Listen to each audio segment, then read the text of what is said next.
할렐루야. 7월 25일 토요일 매일 말씀 묵상입니다. 어제 24일 금요일부터 오늘 토요일 오후까지 1박 2일 동안 여름 성경학교가 진행되고 있습니다. 아이들이 예수 그리스도 안에서 그들의 꿈을 찾고 하나님 안에서 참된 삶을 살아갈 수 있도록 우리가 함께 기도해 주시길 바랍니다. 다음 세대인 우리 아이들이 어려서부터 예수님을 만나는 것은 무척이나 중요한 것 같습니다. 우리 아이들이 요셉처럼, 다윗처럼, 다니엘처럼, 그리고 디모데처럼 온전히 예수님 안에서 어려서부터 성장하여서 하나님 나라의 귀한 일꾼들이 될 수 있도록 함께 기도해 주시기 바랍니다. 오늘은 시편 119편 1절에서 8절까지 말씀 함께 읽겠습니다. 그 행실이 온전하고 주님의 법대로 사는 사람은 복이 있다. 주님의 증거를 지키며 온 마음을 기울여서 주님을 찾는 사람은 복이 있다. 진실로 이런 사람들은 불의를 행하지 않고 주님께서 가르치신 길을 따라 사는 사람이다.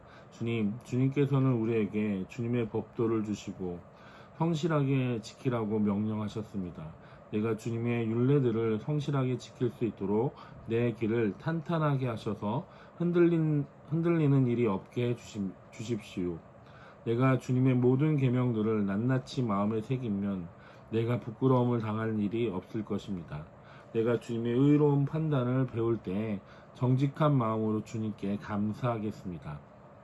주님의 율례들을 지킬 것이니 나를 아주 버리지 말아 주십시오. 아멘. 시편 119편은 시편 전체에서 176절이나 되는 가장 긴 시편입니다. 히브리어 알파벳 숫자 22자를 따라서 8절씩 반복되는 아크로스틱 시편이라고 할 수 있습니다. 한 글자에 8절씩 묶어 흐르면서 하나님의 말씀, 즉 율법, 증거, 그리고 법도, 율례, 계명, 판단 등 여러 가지 표현들로 시편을 노래하고 있습니다. 이 시는 특정 사건을 기록한 역사서처럼 어떤 전쟁이나 왕을 직접 말하고 있지는 않습니다. 하지만 말씀을 붙들고 살려고 할 때 신앙이 흔들리기 쉬운 시대의 분위기 속에서 말씀을 따라 살기로 결단한 한 신앙인의 고백이 담겨져 있는 것입니다. 포로기 이후처럼 공동체가 무너지고 정체성이 흔들릴 때 혹은 개인의 삶이 흔들릴 때 말씀으로 다시 길을 세우자 하는 고백이 더 절실하게 담겨져 있습니다. 오늘 본문 1절에서 8절 시편 말씀은 첫 번째 연 알레프 연으로 시 전체의 문을 여는 신앙의 선언이라고 말할 수 있습니다. 복이 무엇인지, 그리고 복 있는 사람은 누구인지, 그리고 그 복이 감정이나 형편이 아니라 말씀의 기류에 세워진 것임을 처음부터 분명하게 말하고 있습니다. 우리는 누구나 다 세상을 살아가면서 복 받길 원합니다. 건강의 복도 받길 원하고, 물질의 복도 받길 원하고, 관계의 복도 받길 원하고, 자녀들의 복을 받길 원하고, 또 후손들이 복 받기를 원하는 것이 사실입니다. 그런데 성경이 말하는 복은 조금 다릅니다. 오늘 시편 119편 1절은 이렇게 시작합니다. 그 행실이 온전하고 주님의 법대로 사는 사람은 복이 있다. 복은 운이 아니라 길이라는 것입니다. 복은 상황이 좋아서 생기는 것이 아니라 하나님이 가리키신 길 위에 서 있을 때 그것이 바로 복이라고 시편 기자는 말하고 있습니다. 오늘 1절에서 8절을 통해서 우리가 어떤 길을 붙들어야 하는지, 그리고 그 길을 어떻게 탄탄하게 세워야 하는지 함께 생각해 보겠습니다. 첫 번째로 보면 1절에서 3절 말씀을 보면 복은 말씀대로 사는 길에서 시작된다라는 것입니다. 1절과 2절에 복이 있다는 말이 두 번이나 반복됩니다. 성경이 말하는 복 있는 사람은 두 종류로 요약되는데, 첫 번째로 행실이 온전하여 주님의 법대로 사는 사람, 그리고 2절 말씀에 나오는 것처럼 주님의 증거를 지키며 온 마음으로 주님을 찾는 사람, 즉 무엇입니까? 하나님의 말씀대로 사는 사람, 하나님을 찾는 사람, 그 사람이 복되다라는 것입니다. 여기서 온전하다라는 말은 완벽해서 흠이 없다는 뜻이 아니라 마음이 나눠지지 않고 방향이 분명하다라는 것을 말하고 있는 것입니다. 즉 두 마음으로 살지 않는다라는 것입니다. 두 마음을 품고 있지 않는다라는 뜻입니다. 그리고 3절은 말합니다. 그런 사람은 불의를 행하지 않고 주님께서 가르치신 길을 따라 사는 사람입니다. 복은 죄를 안 짓는 기술이 아니라 주님이 가르치신 길을 따라 걷는 삶의 방향이라는 것입니다. 우리는 종종 이렇게 생각할 때가 있습니다. 내가 복 받으면 그때 말씀대로 살아야지. 상황이 이런 여러 가지 어려움과 상황이 정리되면 그때 기도하고 예배하고 집중해야지. 그렇게 생각할 때가 많습니다. 그런데 시편은 다르게 말하고 있습니다. 말씀의 길을 따라갈 때 그 길 자체가 바로 복의 통로가 된다는 것입니다. 오늘 우리의 기준이 바뀌어야 합니다. 복은 형편이 아니라 바로 하나님을 따라가는 길이라는 것입니다. 저와 여러분이 복된 길, 하나님의 말씀의 길을 따라갈 수 있기를 주님의 이름으로 축원합니다. 두 번째로 보면 4절 말씀은 지켜야 할 명령이자 붙들어야 할 은혜입니다. 4절 말씀의 시인은 이렇게 하나님께 말합니다. 주님께서는 우리에게 주님의 법도를 주시고 성실하게 지키라고 명령하셨습니다. 말씀은 분명히 명령합니다. 성실하게 지키라. 선택사항이 아닙니다. 그런데 동시에 우리에게 놓치면 안 되는 게 있습니다. 그것은 무엇입니까? 명령은 짐이 아니라 은혜라는 것입니다.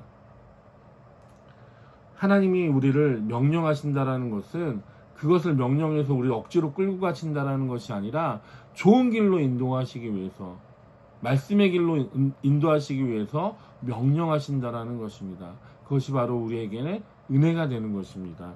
생각해보면 하나님이 지키라고 하신 것들, 우리를 억누르기 위해서가 아니라 우리의 삶을 살리기 위해서 말씀하시는 것입니다. 마치 부모가 아이에게 차 조심해라, 손잡아라, 여기서 기다려라 말하는 것처럼, 이 말은 아이를 통제하려는 말이 아니라 아이를 살리려고 말하는 것처럼, 하나님의 말씀은 우리를 살리려고 경계선을 세우고 보호하신다라는 것입니다. 그러니 말씀 앞에서 우리는 이렇게 고백해야 합니다. 주님, 말씀은 내 자유를 빼앗는 것이 아니라 내 삶을 살리는 길인 줄로 믿습니다. 그렇게 말씀을 따라 살아갈 수 있는 저와 여러분 되시길 바랍니다.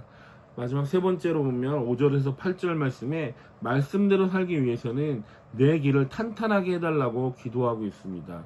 5절에 오늘 본문의 핵심의 기도가 나옵니다. 내가 주님의 율례들을 성실하게 지킬 수 있도록 내 길을 탄탄하게 하셔서 흔들리는 일이 없게 해 주십시오. 시편 기자가 뭐라고 말합니까? 하나님의 말씀을 성실하게 지킬 수 있도록 내 길을 탄탄하게 흔들리지 않도록 지켜달라고 기도하고 있습니다. 이 시편 기자는 두 가지를 동시에 말합니다. 말씀을 지켜야 한다. 그리고 나는 쉽게 흔들리지 않겠다. 그래서 그 결단만 하지 않고 기도를 하는 것입니다.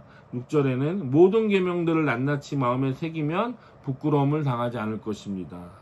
말씀을 대충 아는 것이 아니라 마음에 새기길 원한다라고 고백합니다. 7절에는 의로운 판단을 배울 때 감사하겠다. 말씀을 배우면 결국 우리의 삶의 태도는 감사로 바뀐다라는 것입니다. 8절에 율례들을 지킬 것이니 나를 아주 버리지 말아 주십시오. 순종의 고백이 마지막으로 버림받지 않게 해달라고 간구하는 것입니다. 믿음은 나 혼자 잘해보겠다라는 것이 아닙니다. 말씀을 지킬 수 있게 내 길을 탄탄하게 해달라고 하나님께 매달리는 의지가 바로 믿음이라는 것입니다. 신앙생활이 무너질 때 보면 되게 큰 죄 때문에 무너지는 것이 아니라 작은 흔들림 때문에 무너지는 것입니다. 말씀을 읽기를 멈추고 기도하다가 끊기고 예배가 삶이 아니라 부담이 되고 결국 마음이 무너지고 어느새 부끄러움이 찾아올 때 우리의 믿음의 끈이 놓아질 수 있다는 것입니다. 그러니 우리는 오늘도 시인의 고백처럼 이렇게 고백해야 됩니다. 주님, 내 길을 탄탄하게 해주십시오. 결론입니다. 시편 119편 1절에서 8절이 오늘 우리에게 말하는 복은 분명합니다. 복은 형편이 아니라 말씀의 길에서 시작되는 것이고 말씀을 지켜야 할 명령이지만 동시에 우리를 살리는 은혜의 길잡이라는 것, 그리고 말씀대로 살기 위해서는 우리는 매일 그 길을 탄탄하게 해달라고 기도하며 하나님을 의지하며 믿음으로 살아가야 된다는 것입니다. 오늘 우리가 붙들고 결단해야 될 것은 무엇입니까? 오늘 하루도 말씀 앞에 서기를 원하고 그 말씀을 붙들고 살기를 원하고 흔들림 없이 하나님만 바라길 원하는 그런 믿음을 가지고 결단하며 순종하며 살아가야 될 줄로 믿습니다. 마지막으로 8절의 고백처럼 함께 기도하길 원합니다. 주님의 율례들을 지킬 것이니 나를 아주 버리지 말아 주십시오.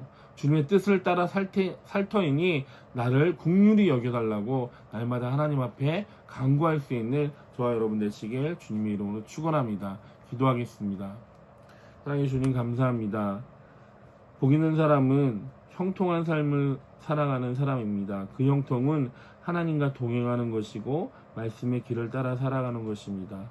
시편이 말하고 있는 것처럼 우리가 온전히 복 있는 사람이 되길 원하고 하나님의 말씀의 길에 서 있길 원합니다. 탄탄하게 하나님이 붙들어 주시는 그 말씀의 길을 따라 살아갈 수 있는 위란의 모든 성도들 될 수 있도록 인도하여 주시옵소서. 모든 것 감사드리며 예수님의 이름으로 기도드립니다. 아멘.